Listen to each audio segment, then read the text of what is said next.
Good afternoon.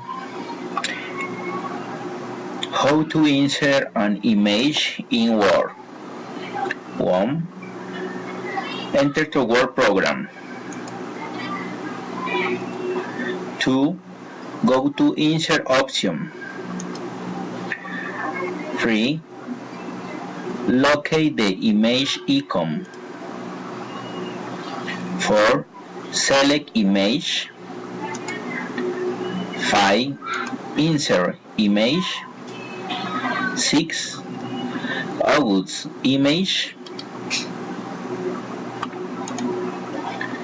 7. Locate the image in the middle of paper.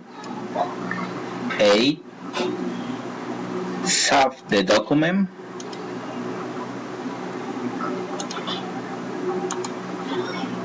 9.